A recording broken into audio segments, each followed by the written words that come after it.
Frantziako gobernuak mahai gainean jarri duen pentsioen erreformaren kontrako lehen protestagun handia dute gaur Ipar Euskal Herrian eta Estatu Frantziar osoan. Sindikatu guztiak batu dira, greba eta manifestazioak deitzeko eta mobilizazio egunak jarraipen zabala izatea aurreikusten da. Besteak beste, erretreta hartzeko adina atzeratu nahi da erreforma honekin, 64 urtetik 67ra.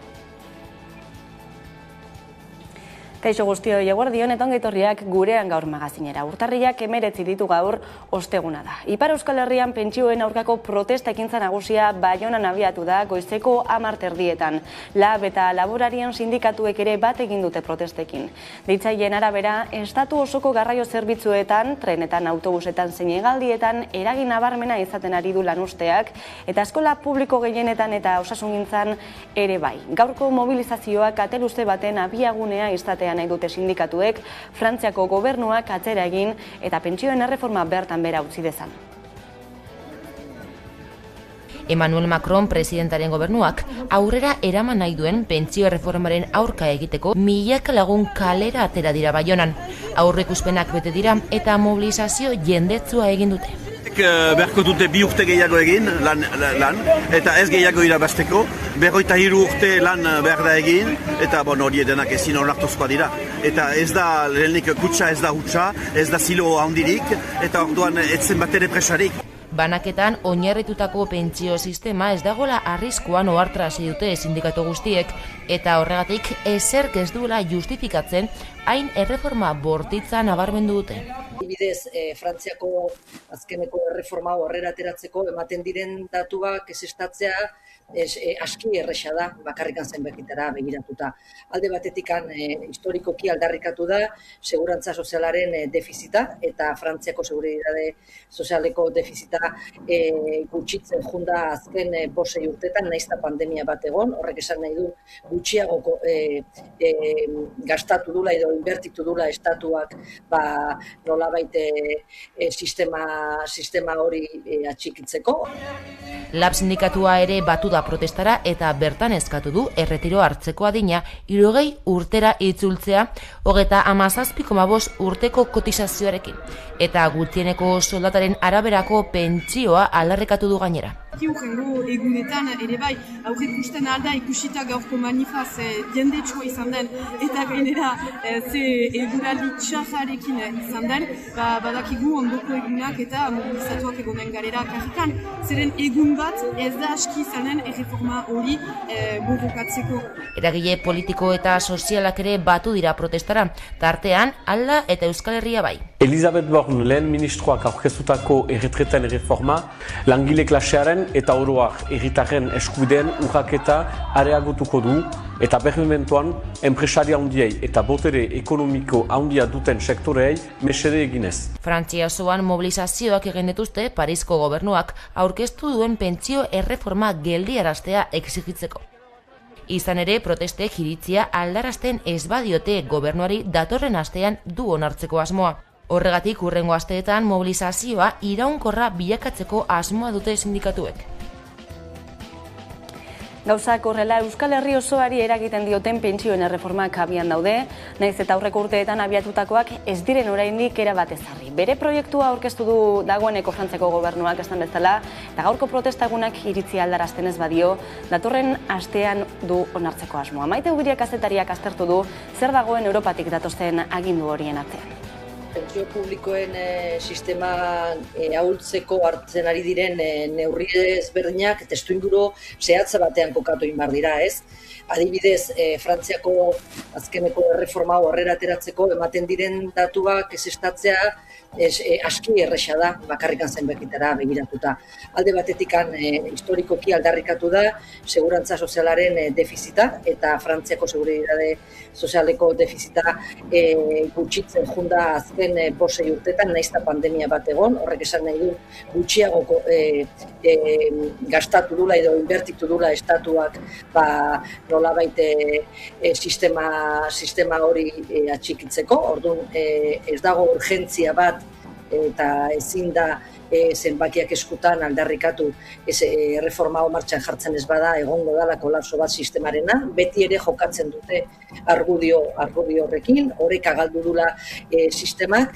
Begiratzen baldin badugu beste datu batzuk, ikusten dugu aberastasunaren sorrera gero eta handiagoa dela, aberastasunaren banaketa gero eta txarragoa dela, eta begiratzen baldin badugu azken Oxfam elkarteak adibidez eman duen azken txostena, 10 frantziar aberatsenak edo, ez hau da, fortuna handiak dituzten horiek iaz irabazi zutenarekin, posible izango litzateke frantziar familia guztien elektrizidade, gasa eta energia konsumo guztiak ordaintzea urtebetez. Hori da benetako errealidadea.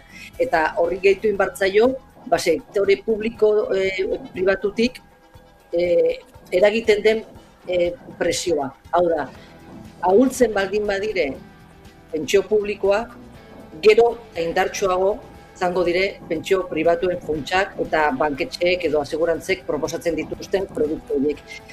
Zehazki, objektiboki adierazteko posiblea dela pentsio publiko sistema orekatua, justoa mantentzea, benetan eragiten baldin bada aberastasunaren banaketa eta benetan eragiten baldin bada nolabait gizarte oroaren aldeko politiketan.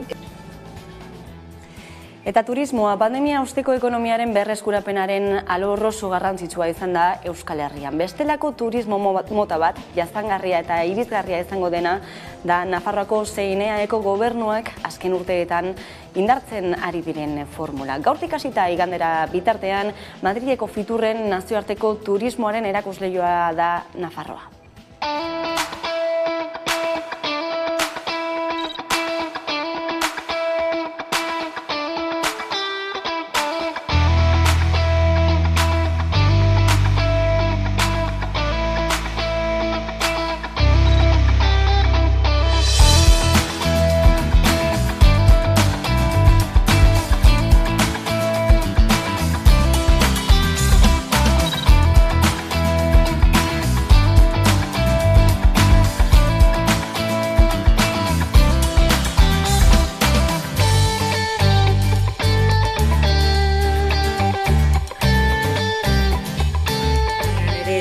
Jasangarriaren kontzeptua azaltzen saiatu garela, eta komentatu duten bezala, Fiturren dagoen Nafarroko estanean 11 aurkezpen egonen die, ekitaldi edo mai inguruak izanen die, eta 34 hizlari hartuko dute parte.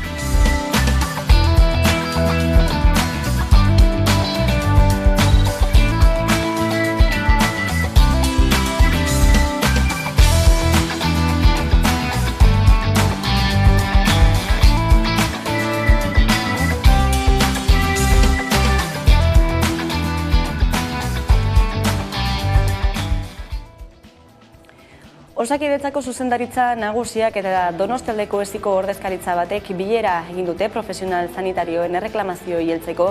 Medikuek esana zuten beraien helburua zela osasun saila hitzetatik ekintzetara pasatzea eta espero zutela batzarraren erantzuna ematea abenduan mahai gainean jarritako bost eskariei.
Eta denboralea ere albiste Euskalmetek alerta laranjatik abisu horira pasarazi du egoera, elur kuotak pixkanaka gora egiten du egunean zehara eta gaurko aurreikusita dago prezipitazioak euri giza etortzea. Asteartean larrialdi plan guztiak martxan jarri ziren. Nerea Garzia, konta iguzu.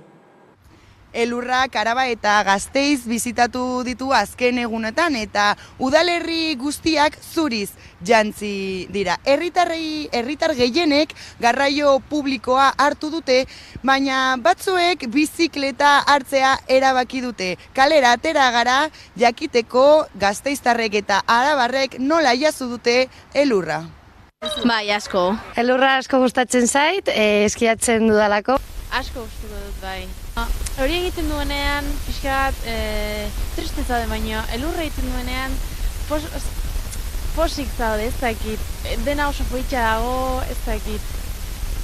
Askoz divertirgarriagoa da, bai. Bai, unibertsitatera etortzen naiz, 3 urte daramat etortzen, eta urte hori ikusten hemen elurra, eta asko gustatzen zait.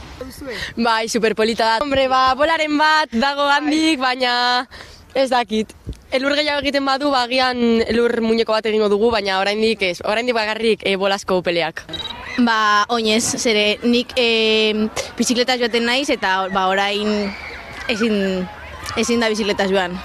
Normalean, oinez juten naiz, Gasteizo txikia da eta leku guztietara oinez joan zaitezke. Gure autobusa ondo iritsi da, 9:00 eta 4:00 atera da, eta ez dugu arazorik izan. Ez ere, bizikletaz joateko edo arazoak, goizetan egoten dela bidegorria pixka bat elurtuta eta, baina bestela ondo. Lanera etortzeko arazoak izan ditut kotxearekin, baina, Bizikleta, edo oinez ere bai. Baina etorri zarete? Elurra da. Bakarrik bera. Ez me caído 2 veces. Erori zara? Bai. Gasteiz gustatzen zait. Ez dut uste. Agian bai, baina ez dakit. Baina eguraldi ona, agian Sevilla edo Cádiz, eguraldi horiek. Hombre, agian eguzki gehiago egiten duen hiri batera, baina ni hemen ondo nago. Gustatzen zait. Esan bezala elur arriskua atzean utzi eta euri jasak izango dira protagonista gaur. 9:00 arte elurragatik alertapean jarraitu du Euskal Autonomia Erkidegoan, Nafarroan arratsaldeko 6 arte egongo da indarrean eta uholdeak gertatzeko arriskua dagoela, horixe abisatu dute segurtasun adituek.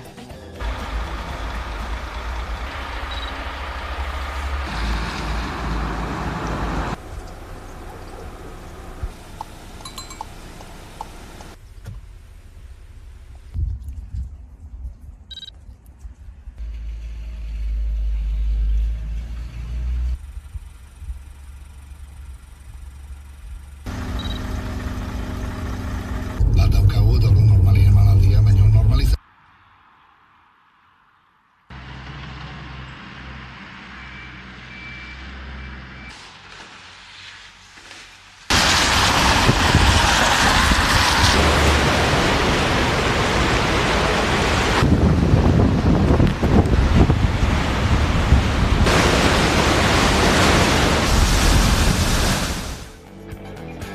Eta Euskal Herrian bada nobedaderik energia berriztagarriaren inguruan. Eusko Jaurlaritzak jakinarazi du, Labraza eta Sasetako proiektu eolikoek, Araban kokatzen direnak, aurrera segitzen dutela. Labrazak aldeko adierazpena jaso du ingurumen inpaktuari dagokionez eta berehala emango diote Sasetari, horixe aipatu zuen sailburuak. Kezka piztu da baina, energia berriztagarrien lehen lurralde plan sektoriala onartu gabe dagoelako oraindik. Beñat Zalduan, ezeko kasetariak emango dizkigu xehetasunak. Eguardion, Beñat? Zer nolako garrantzia dauka energia berriztagarrien lurralde plan honek? Zer suposatzen du ura onartu gabe proiektu berriztagarri horiek eraikitzea? Garrantzitsua da, ezin lurralde planek egiten duena da, ezin lurralde bat antolatu, esan non joan daitezken gauzak, eta sektorial baten kasuan, kasu honetan berriztagarrienen kasuan, bere lana da esatean non joan daitezken azpiegitura hauek eta non ez. Importantea da beti, baina kasu honetan agian sensibleagoa da, dagoen debate soziala eta dauden beldur batzuen inguruan, ezta? Non joanen diren seguruena beharrezkoak izanen diren eoliko horiek, hori erabakitzeko ezinbestekoa da lurralde plan bat edukitzea. Bestela ikusten ari garena da, enpresa bat iristen da, proposatzen du iruditzen zaion tokian parke bat eta oniritzia jasotzen badu, listo, inolako planifikazio orokorri gabe, ezta.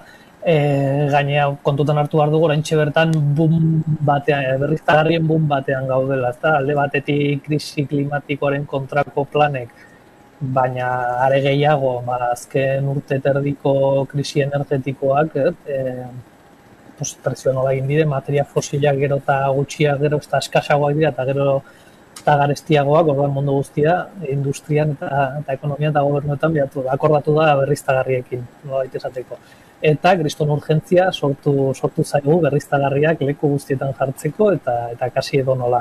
Bueno, arriskua da boom hau ez bada ongi antolatzen eta lurralde plan txukun batekin ez bada egiten, kaos bat izatea eta batutzen pixkat erraz ezan da, nahi duen tokian kasi jartzea bere aizerrota, ez da.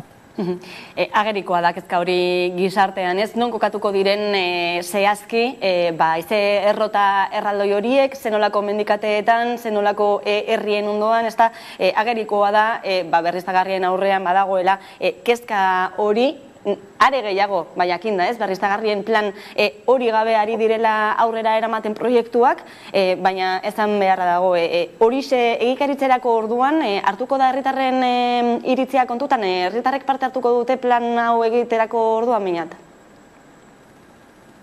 Ez du itxura hondirik, ez da.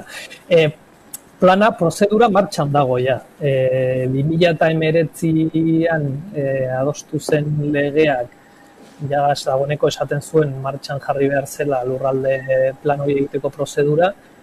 2 urte beranduago Tapia sailburuak sinatu zuen agindua, martxan jartzeko agindua, baina orain hemendik gutxira 2 urte beteko dira prozedura hori martxan dagoela.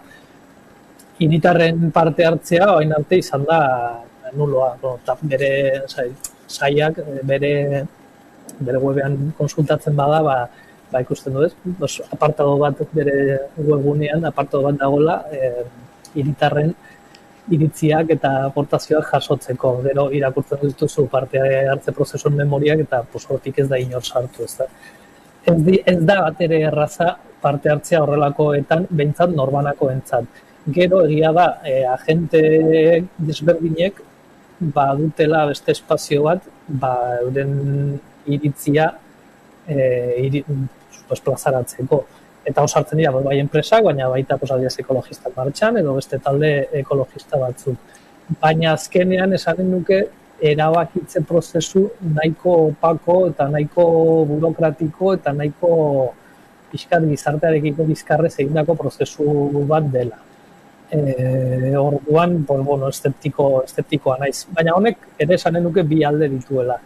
Prozedura ez dago egina hiritarren parte hartzea errazteko, eta hori administrazioaren akats serioa da, eta hori mendatu beharko litzake, baina aldi berean uste dut hiritar bezala ez gaudela oso ohituta gure konsumo energetikoaren kargu egitera, ezta, nondik datorren, zenbat kontsumitzen dugun, nondik nahi dugun etortzea kontsumitzen dugun energia hori. Nik uste dut etorkizunerako bi aldeko administrazioek askoz gehiago erraztu behar dute eta sustatu behar dute parte hartze hori, baina hiritarrok ere badaukagu lana. Puntu hor da. Alde batetik egongo litzateke kezka hori, ez? Non kokatuko diren, zenolako ingurumen inpaktuak izango dituzten horrelako proiektu handiek geroz eta gehiago ikusiko ditugunak eta geroz eta gehiago etorriko direnak, baina baita ere ereduarekin, zenolako eredua dagoen mahai gainean, eta ez da kasualitatea Tapia andereak edo Tapia sailburuak iragarritako 2 parke eoliko hauek nork ezarriko dituen, ez? Zuzen ere Iberdrolaren esku dagoen Aizendar konpainia berriro ere eredu publiko-pribatu hori indartzen. Bai, hala da. Honek prebia behar du. Eta Euskal Herrian, bai Nafarroan bai EAen gertatu den historia oso triste bat da berriztagarriekin gertatu dena. 80ko hamarkadako amaieran eta gehien bat 80ko hamarkadan bai EHN Nafarroan, bai Eolikas de Euskadi, bai Gamesa pribatu galtzen eskidatu, baina aintzindariak izan ziren, baina ez bakarrik estatu mailan, Europan eta inkluso munduan. Nafarroako EHN-ek, Energia Hidraulika de Navarra, publikoak, 2000 urtetan gutxian Financial Timesek emandako enpresa berriztagarri, munduko enpresa berriztagarri onenaren saria jaso zuen. Ez pentsa non geuden den. 2000 urtetako hasierako olatu pribatizatzaileak egin zuen EHN-eren kasuan akzionak erostea, Gamesa handiago batek erosi zuen, Siemensen, eta EAen, Eolikas de Euskadi, sortua zela erdia Euskadiko energia erakundearena eta erdia Iberdrolarena, Gasteizko gobernuak bere partea erosi saldu zion Iberdrolari, beraz, orain dena da Iberdrolarena. Aixendarrena ikusten dugunean, oso erraza da Eolikas de Euskadirekin akordatzea, ezta, eta orduan ikustut, gaur egun ez dago publikotik horrelako parkeak martxan jartzeko beharraina indar eta ezagutza esanen nuke, baina garrantzitsua da ere azken urtetako eskema publiko-pribatu hau gainditzea. Alegia, beharrezkoak izanen dira ziurrena enpresa pribatuekin akordioak eta elkarlanak, hori horrela da, eta realista izan behar gara horretan, eskatzea 100% berriztagarri publikoak nahiko komplikatu da bentsi bertan. Baina saiestu behar dena da, errentagarriak direnean, instalazio azpiegitura horiek errentagarriak direnean, erakunde publikoek eskuak garbitu, pribatuei eta azpiegitura horiek saltzea eta guko egitea batetik diru askori, errentagarriak direlako, eta bestetik ere bat. Eta azkenean, azpiegitura estrategikoak dira, azkenean ikusi dugun bezala, eta ez dira geratu interes publikoa oso aztuta duten enpresa pribatuen esku. Hori da nik uste dut bermatu behar dena, eta ez zaten duke nahi daudela. Deitza eta Aixindar eta orainako Azaz eta Larrazako parkeek ez dute internitikera bermatzen hori horrela. Barronka handiak hemendik aurrera, galdera asko eta baita ere herritarren partetik egiteko asko bainatzaldua. Eskerrik asko gurean izategatik. Eskerrik asko.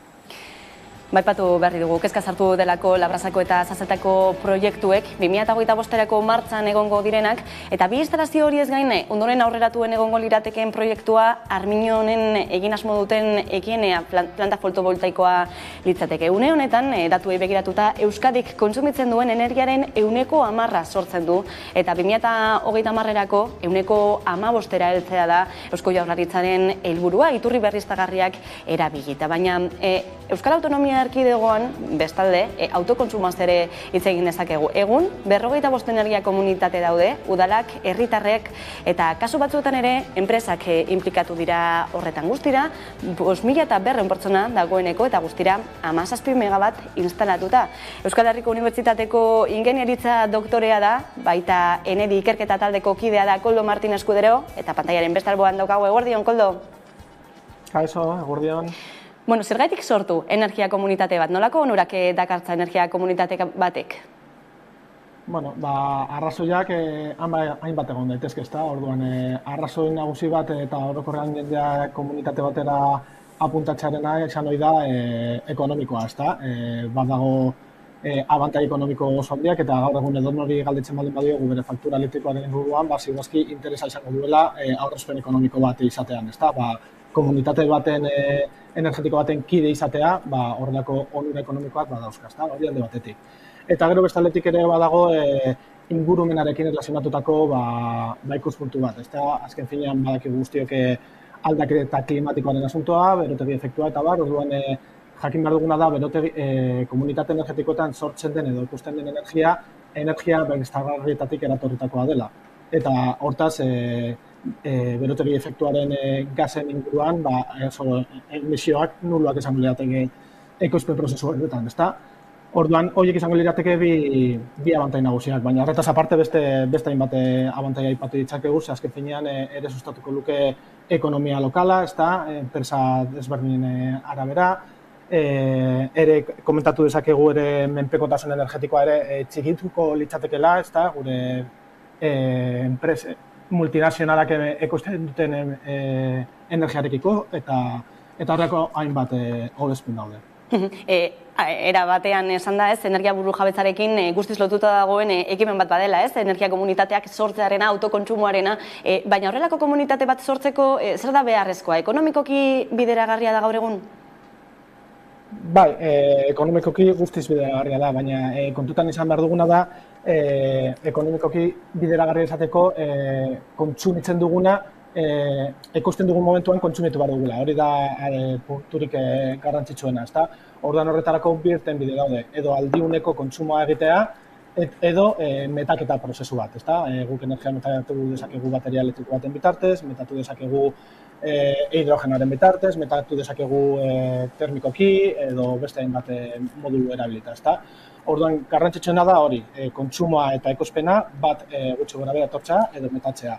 Metatzearen asuntoa, pizkat garaztitzen dugu gure prozesuak. Orduan, lehen aipatu dituzun zuk plata fotovoltaikoen kontua izan ohi da komunitate energetikoetan gehien erabiltzen dena, ezta? Orduan, azken finean, guk ekoizten ari gara elektrizitatea, eta elektrizitate hori erabili dezakegu, aipatu duzun komunitateetan parte hartu dezakete edo etxebizitzak, edo parte hartu dezakete udaletxeak, edo parte hartu dezakete enpresak. Orduan bakoitzak daukan kontsumo elektrikoaren arabera, hortik erabili dezakegu energia guzti hori. Beraz, ziur asko, eta lehen aipatu duguna, edatzen ari diren proiektuak direla, edatzen ari diren komunitateak, eta geroz eta gehiago ikusiko ditugunak Euskal Herrian ere. Gai konplexua, baina gako guzti hauek lotuta, eskerrik asko, besterik gabe, hurrengo arte Koldo, eskerrik asko. Bale, zuei, venga, agur. Eta gaizatatuko dugu, gaurkoan Danborradako dena prestagoelako San Sebastian egunaren bezperan, hain zuzen Donostian eta Azpeitian San Sebastian egun handirako dena prest. Inoizko San Sebastian egun jendetsuena izango dela aurreikusten dute, pandemiaren etenaldiaren ostean.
Eta gaur ostegunero bezala musika zuzenean saioak dakarren ari begira jarriko gara. Eguerdion, Koldo Otamendi. Eguerdion. Neomak izeneko taldea gaur protagonista. Nortzuk osatzen dute taldea? Halaxe da, bai, Neomak talde izango da gaurko musika zuzenean saioko talde protagonista, eta talde berria izan arren esan daiteke bertako musikariak badutela eskermenturik euskal musika gintzan, ez?